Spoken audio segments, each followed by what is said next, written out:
big hip swing, more musculature.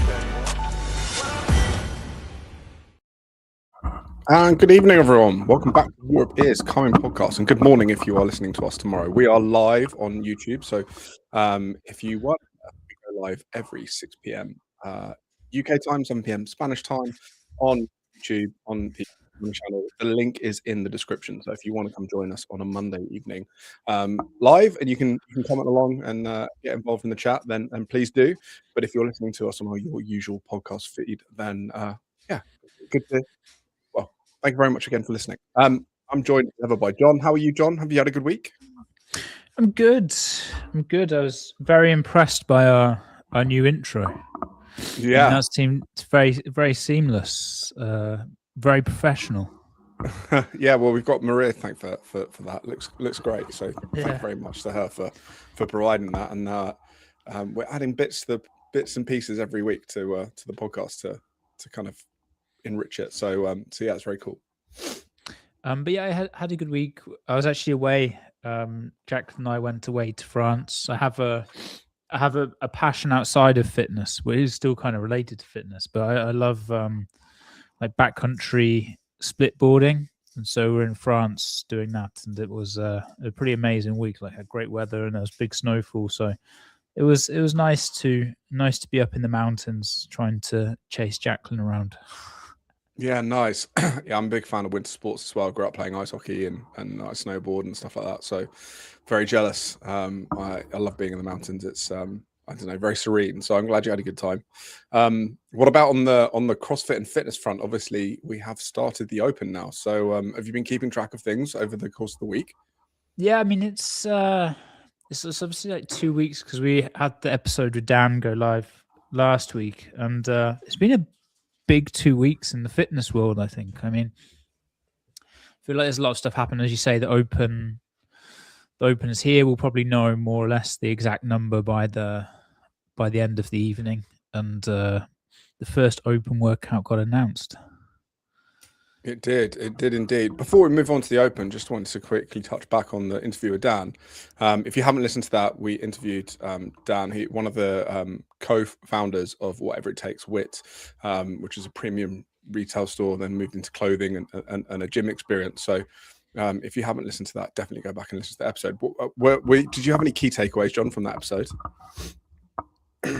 I think it more reignited how energetic that start of like 2014 booming up to 2018 was. And, you know, when you're at the kind of the rise, the start of these trends, how much it can elevate you. I mean, there's, as you say, this little store in Wits. I remember going to their first place. It was like in this basement. And then all of a sudden they're like activating with Reebok, with Nike, with all the big brands. And they've got a gym in St. Paul's. It's like how quickly, when there's momentum, something can jump through. So I always like talking about the glory days. So it was good fun.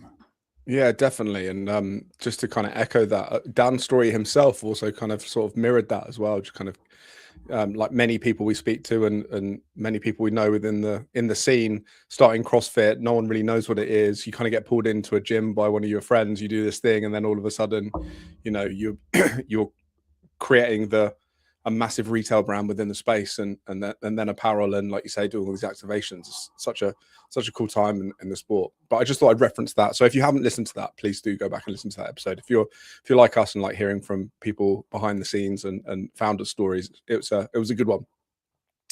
So the Open, what did you make of the workout? I quite, in terms of the movements, I think it's quite nice. Everyone can do it. I do also like the actual fact that Hyrox athletes can kind of come in and do this workout. I think that was like a fun thing to do, very low skill level. Obviously there's wall balls, which have that similarity to Hyrox, the box jump overs as well, the shortest time domain. I thought, the announcement and the rep scheme was a bit strange, like the 66, because didn't want the 6 to be lonely and the wall ball to be lonely and things like that. But in general, I think it's a solid Open workout. Yeah. Have you given it a go yet? No, up. So I do need to at some point in the next hour. But But no, I was in Running on the outside to do some I was old school concentrating wall on balls. more on the slopes than wall balls and box jumps, unfortunately. And how was the last episode you mentioned last week? There was an athlete camp before you went away. How was the athlete camp? It was really good. It was nice to have like a new group of athletes over, and the camps are always fun. It's just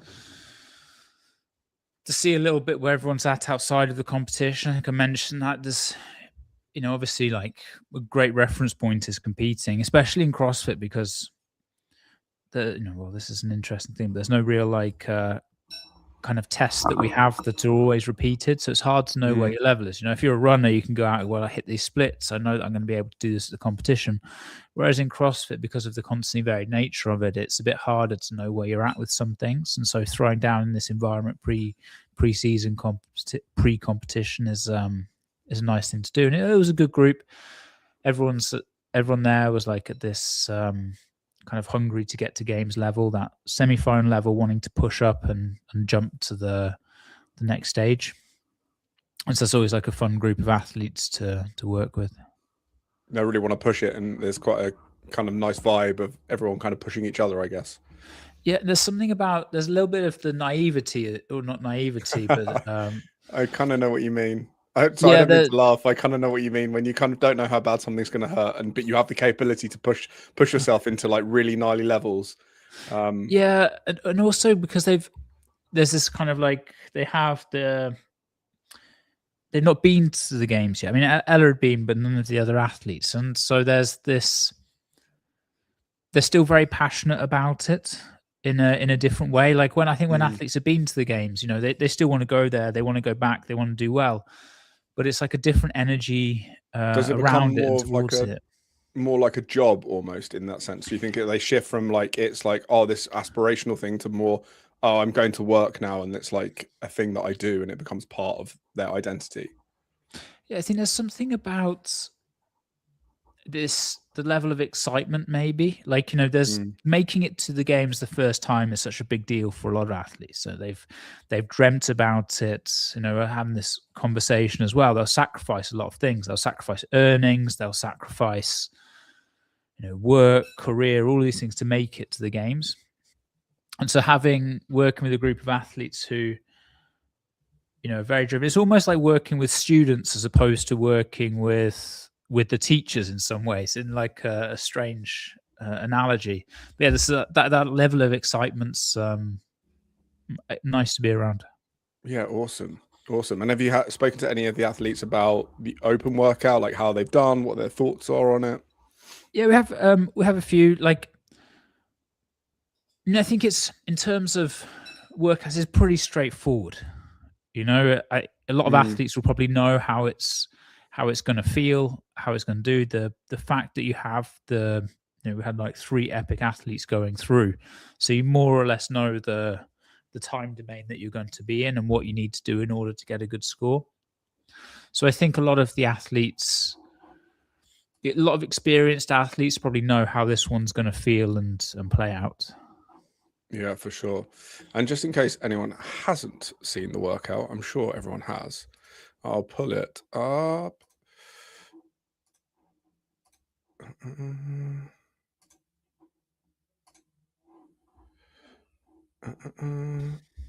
2 seconds. Sorry for those audio listeners. It's just pulling up the workout on screen. So we have, this is 26.1. And if you haven't seen it, it's a lot of wall balls and a lot of step overs or box jumps. Okay, so it's 4 time, 20 wall ball shots, 18 box step overs, 30 wall ball shots, 18 box step overs, 40 wall ball shots, and then 18 medicine ball step overs. So picking up the wall ball and stepping over with that. Then there's as John mentioned, a chunky old 66 wall ball shots, which I feel lovely after all of the work capacity before them. And then there's this sort of a descending ladder with 18 medicine ball step overs. They kind of stay in there. Then we go to 40 wall ball shots, 18 box jump overs, then 30 wall ball shots, then 18 box jump overs, and then 20 wall ball shots just to finish off your legs. It's the sort of standards male-female medicine ball weight and height. So typical RX sort of details on those. and a 12-minute time cap, which is punchy. And in terms of top scores at the moment, if we have a little look at the leaderboards, I've got Colton Mertens, who is in first at the moment, with 11.16 for the gents. And then we've got a cluster of athletes kind of around the 11.20 mark. Jeff Adler's in sixth at the moment with 11.30 to give you kind of an idea of where the guys are finishing. And on the women's side, no, wrong button. There we go. On the women's side, we've got Miriam Van Roor doing Miriam Van Roor things with a 9.50, which is just mental. And then Lucy Campbell with 10.34. Andrea, I'm going to really butcher your surname. Sorry, Andrea. Mostas, who's at 10.53. So Europe doing really well on the old Open so far with the top 5 spots on the ladies' side of the house. And then Ellie Turner in sixth, which is great to see Ellie back kind of in the Open and competing again. So what do you think of the time so far, John? I mean, like, it's hard to express how ridiculous Miriam's time is. I mean, I know it's like someone's put a typo in. You know, like if you didn't know Miriam's name, you know, sometimes in the Open people put these scores in and they get it wrong because they confuse the rounds, or, you know, it happens all the time during the Open.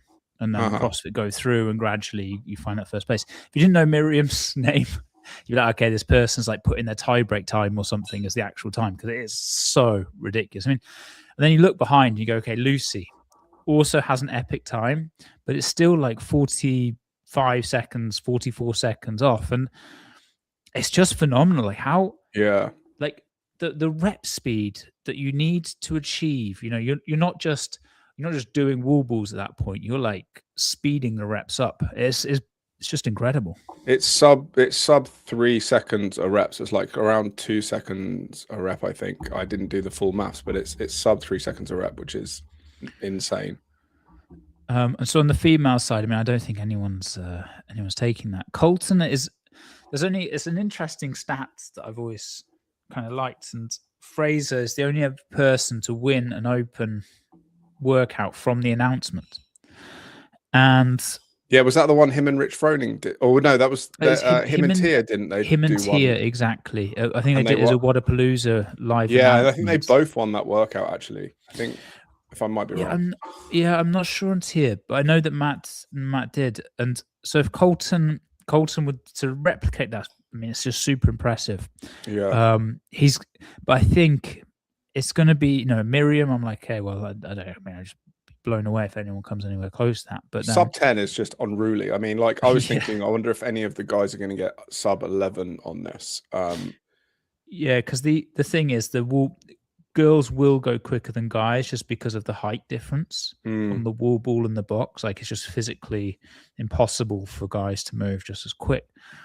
But Colton, maybe there's someone who's going to come in a bit under. You know, it's like it's at that range where it kind of seems doable when you start looking at the other times. You know, you've got someone 3 seconds behind. Currently, someone's 4 seconds behind. So there might be someone who's kind of coming in last minute with, you know, maybe a 11:10 or something like that.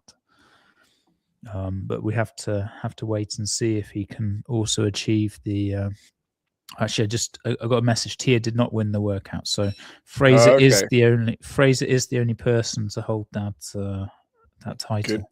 Good correction. So, yeah, that's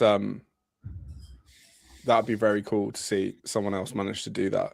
And it's actually, going back to Miriam quickly.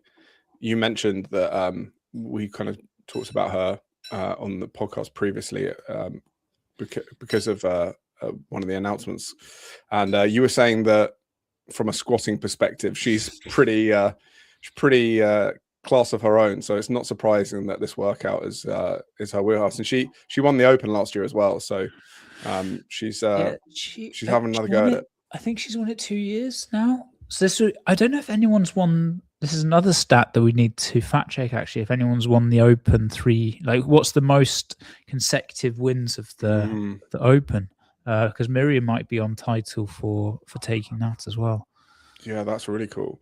And you mentioned that one of the cool things about this workout is the fact that there are Hyrox athletes getting involved, and actually Lauren Weeks, who is one of the Elite 15, is in 6th at the moment in this workout with a 11:10, which is great time.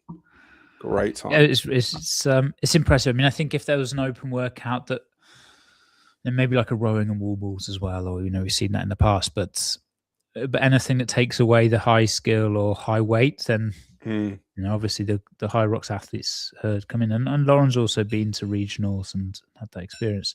Be interesting to see like a Tim Veenish or someone. I would think that, I don't think that they would get there, like the explosiveness of the guys in the CrossFit and the time domain they can work in. I think it would be hard for them to be able to take it, but yeah, as you said, Lauren, I mean, coming in, I mean, it's an amazing time.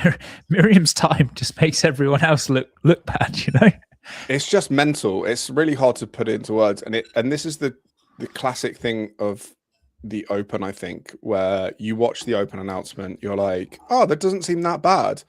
And then you go back to your gym and you're like, right, I've got my strategy, and you've watched your YouTube videos on how to approach a workout, and then you hit the workout and you get time capped and you're like, what the hell? And then you look at Miriam's time and you're like, that is mental.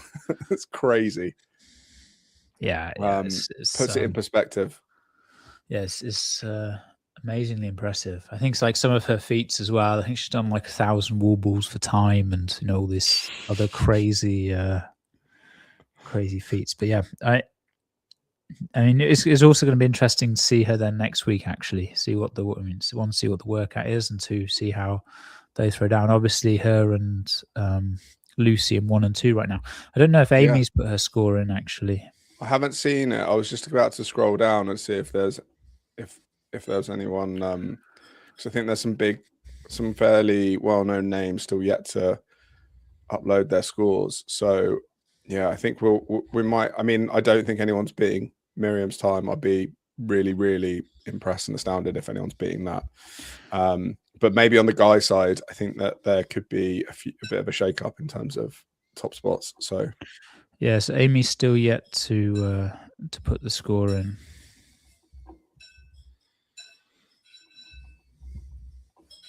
So we shall see. Have you got any predictions for what you think the workout will be next week? Ooh.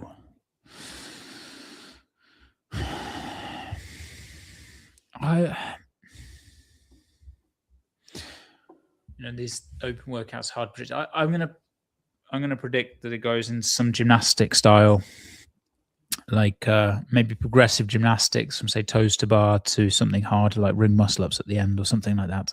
Do you think it'll be next week or the week after? This is the thing, because I don't know. Like typically we kind of get. I think one year it was the double under deadlift row workout was the second one. I can't remember what last year's was in the middle. But yeah, okay. So you reckon some kind of progressive gymnastics? Yeah, I mean the classic open finish had been like a thruster pulling combo, but I think with the wall balls now, I don't think it'd be unusual if thrusters come in as well. It'd be particularly mean on the old legs. Yeah, interesting. I have a feeling we're going to get a lift, and I don't think we've seen snatches in a while. The workout I'd like to see, and I can't remember exactly the rep scheme, but it was a window-based workout from 2016, I think it was, where it was snatches and I think it was chest to bar, or I can't remember exactly, but you had like a 5-minute window and you had to get some reps done, and then you unlocked the next bar, and the weight went up, and you unlocked windows as you went, and the bars got progressively heavy. I'd like to see that come back. It was a cool workout. Yeah, that was savage, actually. Yeah, it was mean, but it was fun. So, speaking of the Open, a bit more detail. Let's have a look at. We've got this nice graphic now from Known and Knowable. It's been using some Google AI tools to bring us this, and it's on his bio on Instagram at the moment. It's very cool. So it's actually super cool. Yeah, it's really cool. So if you don't know, if you're not on our live stream or you're not watching the video back, I've got open Known and Knowable on Instagram has created a like an infographic, but it's live. It's on in his Instagram bio link, and it shows you in real time how long the scores are due for 26.1. So we've got 6 hours, 38 minutes, and 51 seconds, 50 seconds now. So there's like this countdown at timer in the top right hand corner. You can change it from light mode to dark mode, which is pretty cool as well. So it's like a nice little thing that he's put together. I'll highly recommend having a look at it. So at the moment, we've got at the top a big live grand total registration. So if you're listening to this on Tuesday or later in the week, this will obviously be kind of locked. It won't be added to because everything closes tonight. So at the moment, we are sitting on 244,443 signups. Yeah, I mean it's well below. I mean, you take another win, but it's it is very below what I thought. I mean, I didn't think that the 250 would be a problem this year, especially with the way things started, but it really seemed to slow down. Yeah, it did hit a bit of sticking patch. We'll come back to this page, but on the stories for Known Noble, he shared kind of like the in his stories that graphic that we were referencing each week, and you can see from the previous years. So just look through them. Like last year, there was 214,000 in 2025, but 2024 was 322,000. So we didn't really get kind of close to that, sadly. 2023 was 306,000, and 2022 was 24,000. So, and I think I can't remember when we did our predictions. I think I said it was going to be in like just above 2022. I think like 2028. I think you were saying maybe. I had I went over 300. I think did you say to 280? 280, I think. Yeah. I think I was I was definitely over the 300. I thought it would start like keep climbing towards this 2023 number. Yeah. So both of us thought that it was gonna climb a bit more dramatically than it did. And actually, one of the things that Known Noble put in the story is in the last 24 hours, he kind of referenced to the increase for the last few years. And in 2023 it was 16k, in 2024 it was 20k, and 2025 it was 20k as well. So it'd be interesting to see what the 24-hour this year is. That we don't have that data yet. I presume it will get shared sort of beyond tomorrow or something when he decides to update this.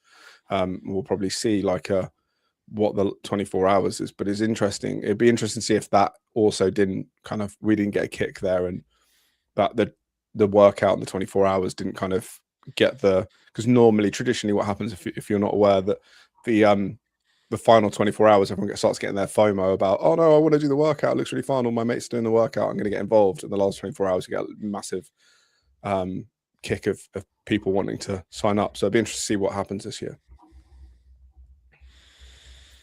Yeah, I mean, on the number you've got there, it was already like 12,000 higher or something. So we're probably around that 16, I guess, with a few, like, you know, I think a lot of people do submit their score and sign up at the same time, which makes sense. Mm-hmm. Especially people who've done it in previous years. Yeah, absolutely. And then in terms of like the cool on this back, we've gone back to the page that I mentioned, the app page. There's a split between men and women. Can see how many guys versus how many girls have kind of signed up. Then it's got a registration velocity table, which is like interactive, so you can see over time. So around, when was it, the 26th of Feb, really there was like it kind of went really fast up to that, and then hit the 26th, and it sort of started to plateau quite aggressively. So it's pretty chunky up until about 194,000, and then it started to kind of really slow down. Yeah. And there's like hourly updates on here as well, which is crazy. And then there's an age group breakdown as well, so you can see it's really detailed. It's really, really cool work. So you can sort of see there's like 16 the total age groups for men and women, but then you can break down into like the different age groups. So how do the youth divisions compare? I am trying. Oh, here we go. Oh wow. Yeah, it's yeah, it's pretty small. So, just to, again for the audio listeners, I'll explain what we just looked at. So, to put it in context, the 35 to 39 in both the men's and women's decision. Men's is just under 28,000. Women's is just under 22,000. The 40 to 44 is just under 22,000 for guys, just under 17,000 for women. But then we looked at the teen division, and the teens 16, 17 on the boys' side is just 1,140, and the girls is just over 1,000. Yeah, it's a bit sad to see, really. I mean, when you see it when you see it this clearly, yeah, it's like a worrying trend. Yeah, absolutely. Like there's more people in the 60 to 69 division in both the men and the women than there is in the teens. Yeah. So this is kind of back to a topic that we started talking about a couple of weeks just around kind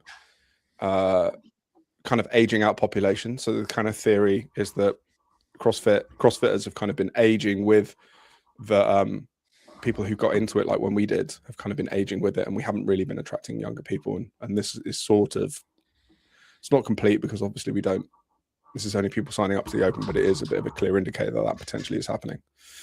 And then there's also a prize money pot, because the prize money pot for the games is taken based on 50% of the registration sign-up fee, which is $20. Is it $20? I read that right? $20, yeah. Yeah. So insert. And what's the equation to first place now at the games? Ooh, I cannot remember exactly. Here we go. Yeah, he's got it here. So we'll go through the Open first. The Open first place gets just over $5,000, second gets just over $3,000, and third gets $2,000. I should also say the prize pot is actually at $2,444,430, almost a very nice round number there, in terms of prize pot. And that breaks down into the Open prizes. He's done a great job here. I mean, it's really cool. It's like just to lay everything out so clearly as well from all of this, and update it all in real time. I mean, it's a huge shout out. Yeah, CrossFit need to get this guy involved. Like, I can't believe that they're not providing something like this. Because I wonder if they even have this data great to follow. Yeah, perhaps they're coming to this page to also get the data from him. I mean, it's just also one thing to point out here. It's like crazy. I mean, it's just crazy when you see the difference between first and second place at the CrossFit Games. Yeah. So again, for the audio only, first place, the man and woman who are going to win the CrossFit Games are going to get nearly $300,000, and second place is going to get just under 60. Yeah, it's just I mean, I'm a fan of like the top heavy ratings we've spoken about before, because I think it makes it more exciting, etc., etc. But this is even like a bit of an extreme level of the top heavy weighting, like just the €240,000 or dollar drop from first to second is, I mean, percentage wise as well, is pretty huge. And this is what we've spoken about, like, even winning Wodapalooza, which, like a relative field, Wodapalooza is probably not going to be as strong as the games. You win more money than at the games. The Crucible, which was like a short day competition, the winner took home $50,000 and almost second place at the game. So it's like a significant one. I mean, the only one that kind of tops the first place is probably still Rogue, is in and around there, depending on how Bitcoin does, etc. Yeah. So the first not great at the huge. moment. Yeah, but if you're not winning, the games, then the prize money is insignificant. Is not the right word, but it's you can go to a lot of other competitions now and actually make more. Yeah, for sure. And especially when you've got the WFP, who are also paying for travel, also paying for accommodation. Sign pros are getting a fee for just turning up, and then they're getting prize money on top if they finish within the, I think it's the top 20 as well. It was kind of interesting to see that a lot of athletes decided to decline that and still go for the games because, you know, of the prestige and notoriety of the games still hold. Because this isn't exactly right, and it depends where you travel from. But more or less, if you don't finish top 10 at the games, you're losing money getting there, especially for athletes who've come from far away. And, you know, if you want to do it quote unquote properly by acclimatizing, you know, if the athletes from Europe go over to California, there's a huge time difference. Depending on where you're staying, there'll be a huge temperature difference, and all those things are important. You bring over a coach, you want nice accommodation because obviously it's like your biggest weekend. So, you know, quite easily $10,000. You know, they also take tax, so they goes 30%. So, you know, all of a sudden you're at, I was going to say, especially in California tax is higher, and just even getting food and stuff is going to be way higher than some other states. Yeah, so I think, you know, on prize money, if you don't enter top 10, you're probably paying to be there. For sure. And there's like a team breakdown as well as masters. He's literally got all of it on here. So and kind of shares the data sources at the bottom. He takes a lot of this from the CrossFit.com. So really, really cool piece of data collection here. If you're interested, if you're kind of nerdy and into the data and you want to check it out, it's all here. Very cool. So speaking of competitions, a new one got announced this week. And I actually know the founder and CEO of this, not super well, but I coached and trained with him at a gym in London, and his wife. So and I believe that they are also connected to one of the gyms that I've trained at a fair bit as well. So I think some people are testing some workouts for this as well at the moment. So very cool. If you haven't not aware of what I'm talking about, it is Xenom. Keith Barlow it was on Coffee Pods and Mods recently to talk about it, and has sort of said the tagline for it is the decathlon of fitness. So yeah, like, what do you think of this, John, so far from what you've seen? Yeah, I think first of all, Keith, I know more through his PR company that he was running with his wife.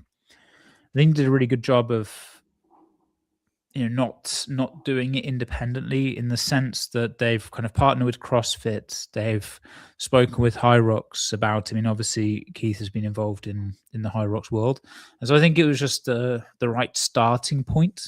You know, they managed to get Rogue on board, which is huge, not only from a experience standpoint, but also from legitimizing it with the athletes. I think a lot of the athletes will be more willing to do this. I mean, Rogue obviously have a lot of the top CrossFit athletes. They often partner the previous games winner. So you've got this huge staple of legitimate CrossFit athletes that, you know, may be encouraged to do an event like this. And I think that really would help set the foundation. So I think in general, it seems like things have been started in a really good way. For sure. And just to give a bit more behind this, the plan is that it's like a 2-day event. It's a 10 event format, and it's essentially, I haven't seen all the workouts and I don't think they've all been announced, but you'll have like different disciplines of workouts throughout. So like, I think one of them they've announced is going to be like a 1 rep max snatch, for instance. So it'll be like 10 different events that you go over it, and it's always going to be the same events, so it's kind of knowable, so it's can be repeatable, and basically the plan is to have 2,000 athletes that compete across that 2-day weekend. I think the first one, Keith was saying, is going to be at Cowboy Stadium in Texas, which sounds really cool. Yeah, it sounds really intriguing to kind of have a known format where you know the workouts, but it's kind of CrossFit, but also in terms of being a bit more hybrid, not hybrid fitness, but more CrossFit in terms of its events, but having a bit more of a hybrid fitness model in terms of going through the different events. Yeah, I'm fascinated to see how it goes. Like, obviously, this comes off the back of Hyrox's success. You know, Hyrox has kind of created this package formula that people love, has huge participation. No one's really done it in the CrossFit space, and so I presume this is the answer to that question. Can it be done in the CrossFit space? I'm very interested to see if the numbers equate. Like Wodapalooza, for example, which is arguably the biggest competition in the CrossFit space, they have 2,500 people going after all these years. So it's like the bar has been set pretty high for participation. And also I think the entry fees relatively expensive for the CrossFit. I think they said it was going to be like $500 to enter. So it's like, is the CrossFit market, do they have that kind of disposable income to go away for a weekend and participate in something like this? And I think it'd be great for the space if this can work, like kind of re-energize it maybe, and bring a bit of maybe a different focus, new focus, but something's a bit more that's centered around CrossFit and aligned with CrossFit. I think would be really good. For sure. I think I'm really keen to see how it is responded to having a known and knowable quantity within CrossFit, because it's been debated for a long time. I've certainly heard a lot of commentators on the games specifically talking about how for athletes not being able to prepare and lots of rationale why unknown and unknowable is quite a hard thing to go professional with. So it is quite interesting to see Keith and the team at Xenon deciding to really go after that and lay down a marker with having something that's known knowable, and just see how people respond to it. I actually think this is what the IF3 should have done a long time ago, is create standardized tests, and using the scoring system, I think sensible as well. And so I think that it's going to be really exciting to see, actually, would it have been a good idea if the IF3 standardized these tests, because they kind of standardize the definitions. You go, okay, you have power, you have gymnastics, you have skill, whatever, endurance. And they've kind of, Xenon has obviously done this with the 10 physical components. The programming is going to be really interesting. As you say, like you mentioned, obviously it's the team at Motion with Grace and those guys. And that the programming is such a significant factor in this. Like they've got to really get it right in order for it to be that complete test, to be a decathlon fitness. I think that will have quite a lot of analysts around it. So it'd be interesting to see what they come up with. And also interesting to see, like, if they just come out and go, okay, this is the final version.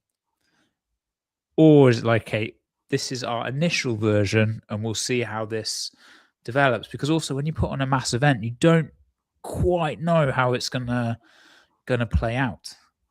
And that set of order, do you find that because you said now it's 3 events, does the snatch going into this create problems? So actually putting the snatch then as the last event or whatever it may be, these logistical things. So it'd be interesting to see if it's adaptable or if it's like, okay, first iteration that's announced to the public, that's what we're going to stick to.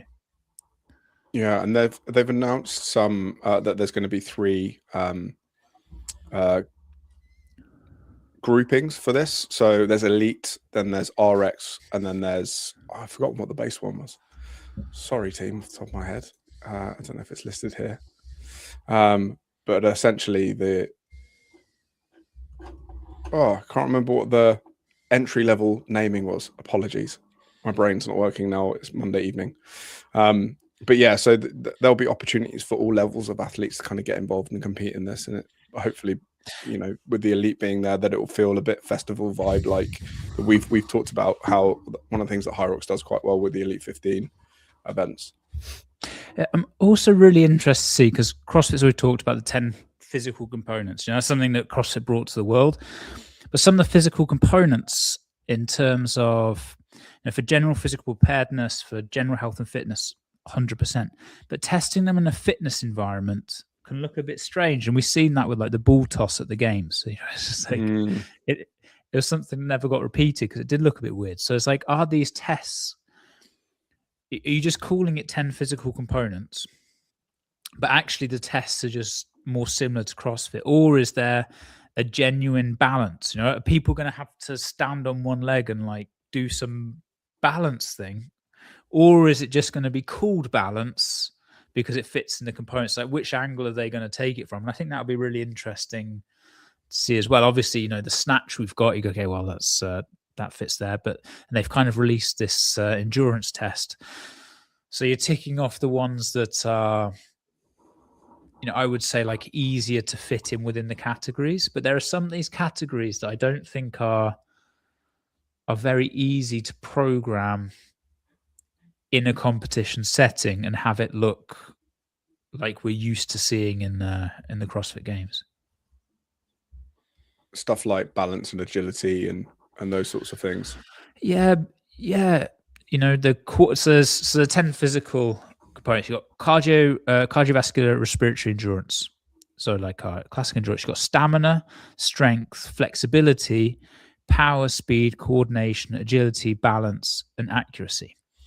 So those are the 10. And obviously CrossFit is kind of, you get them lumped together at the games. You go, well, with flexibility, like in order to be able to do a pistol or an overhead squat, you need that. But they get tested in isolation in this, because you would think that's a bit of the focus, that if you're testing all these components, you're testing them each individually. So do you do like a classic sit and reach test for someone's, is one of the events that someone like sits down on the floor and tries to touch their toes, which I don't think would happen. But you never know. Like, what would be the flexibility test of this? Yeah, I don't know. I'm really intrigued to see it. Like I say, I do know some of the people involved in the programming. So I've heard some bits, and I don't know what I can share and can't share. But yeah, I'm very excited to see what comes out and more on this. Like I said, I know a few people involved, and yeah, wish them the best with launching this. We did have a comment from a couple of people that are tuned into the stream. So thank you very much if you're on the stream for joining us. There's one saying, Xenom, no prize money or no broadcast ? I haven't seen anything on prize money or broadcast yet. That's not to say that there definitely isn't anything. I haven't seen anyone confirm that there isn't anything, but it doesn't look like it's maybe at that stage from a broadcast perspective. I don't know the prize money. I'm sure there'll be. I'd be really surprised if there wasn't anything. I shouldn't say I'm sure there is stuff. I don't have no idea, but I'd be surprised if there's no prize money. But maybe with a broadcast, maybe it's. I don't know. It'd be cool if they come out of the gate with the broadcast. But typically, I think that comps get established and then start looking at broadcasting. Yeah, I would also say I think Keith mentioned on the podcast as well that actually they're not that focused on the elites right now, even though it's an elite category. They wanted to fill up the community division. I mean, I think that's probably a sensible thing to make it financially viable first, rather than because running the elite competition is it's hard to do and very expensive and hard to then get a return as well. And there's also already a few established competitions doing that, and I think that we've seen with Hyrox and some of the others. Athex we've mentioned a few times, and other comps coming onto the market now, that there is a huge demand from average gym goers, not just CrossFitters, but average gym goers totally to want to have something that they can point their fitness at, that they can train for, and there are obviously some great wonderful CrossFit competitions in certainly in the UK and in Europe and elsewhere that do service that. But I think it sounds like the team are trying to do something a bit different, but still service those people. Yeah, and I think, as you mentioned, one of the big things that's different now to 3-4 years ago is the quantity of fitness competitions. I mean, every single weekend there's some form of fitness competition. Some people doing it bigger, some people doing it smaller.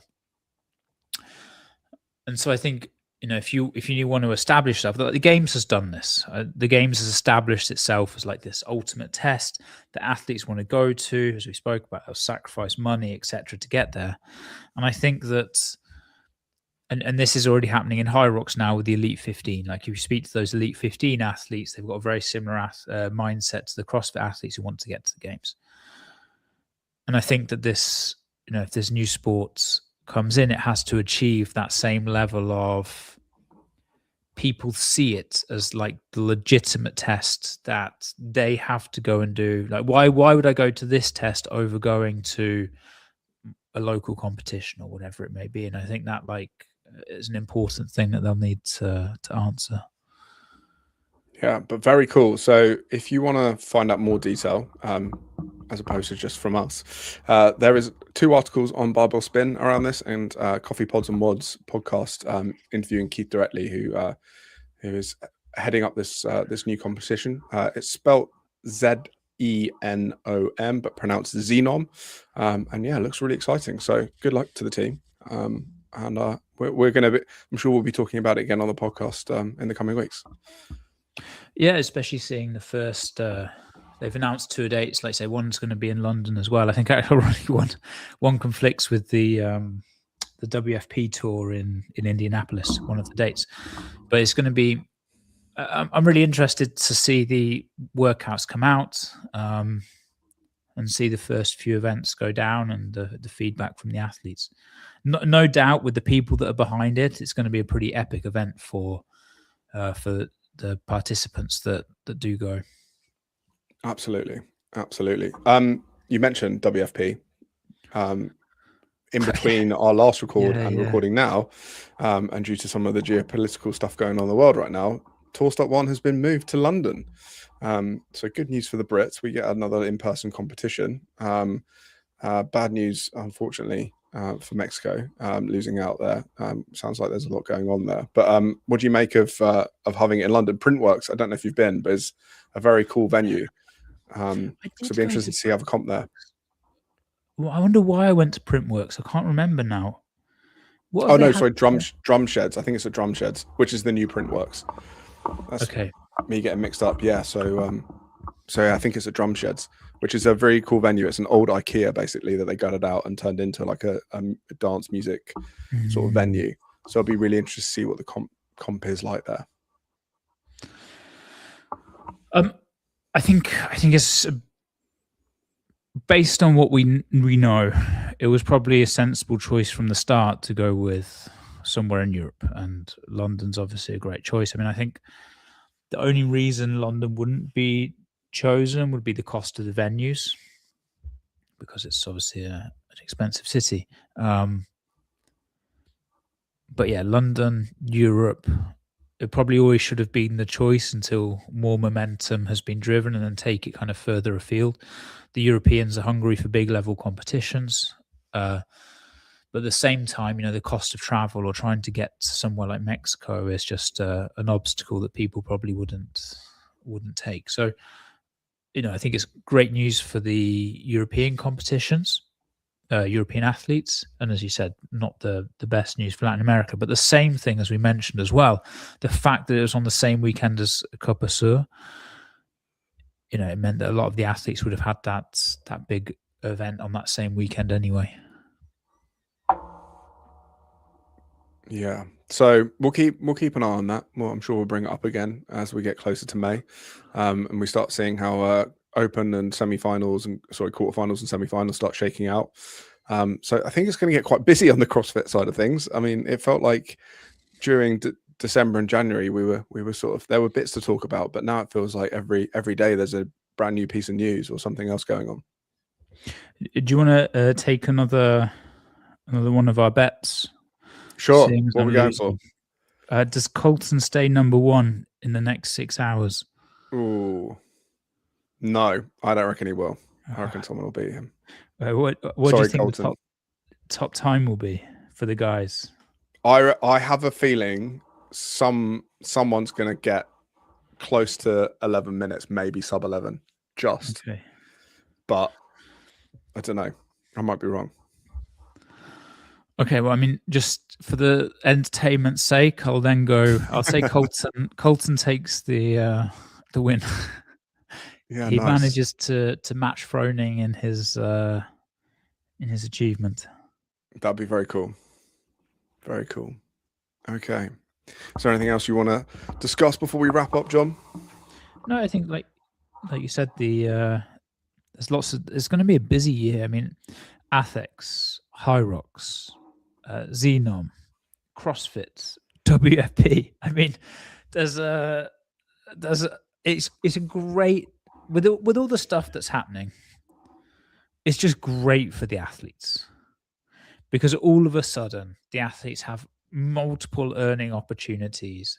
They can choose where they want to compete. They can choose what they want to do.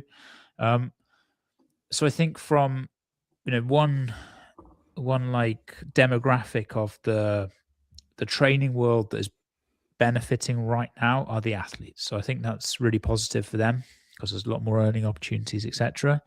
And it's going to be really interesting to see how this all plays out. Like, is it a sustainable ecosystem for this many events wanting to kind of capture this audience? Yeah, I think you're right, and it'd be interesting. Also, it's nice to have more choice in terms of the type of competition you're doing, because I feel we've talked about it again on the podcast a number of times. But actually, some of the programming sometimes feels like it's very a movement will come out, and then everyone has to have that movement at their competition, for instance. And sometimes the programming all feels kind of very heavy or very machines based. Again, we've talked about this in previous episodes, so it'd be cool to have more offerings, I think, as well, so you can kind of go and do different things and not have to do the same sorts of competitions, and more flavor and more variety in the space would be really cool. Awesome. Well, gang, thank you very much for listening. Thank you for those that tuned into the live. Next week, we'll be back, same place, same time. So Monday night, 6 p.m. UK time, 7 p.m. Spanish time. So please come join us. Please share some comments in the description as well. If you listen to the audio on your audio platform of choice, Spotify, Apple Podcasts, whoever, then the link for the YouTube channel will be down there if you don't know where to find us. And there's also a link for our email. So please get in touch if you have any questions, comments, feedback on the podcast, anything you'd like us to talk about, and anyone you'd like us to talk to as well. We have got a behind the scenes series, so we do get guests on. Like I said, last week we spoke to Dan Williams. Go check that out. But if there's anyone you want us to speak to in the fitness industry, you maybe don't think's been spoken to, let us know, and we'll try and get them on. But yeah, thank you very much everyone for listening. John, any final thoughts or last words before we wrap this up? No, it's going to be a busy few months. Indeed. And with that, team, we will see you next week. Thank you very much for listening, everyone.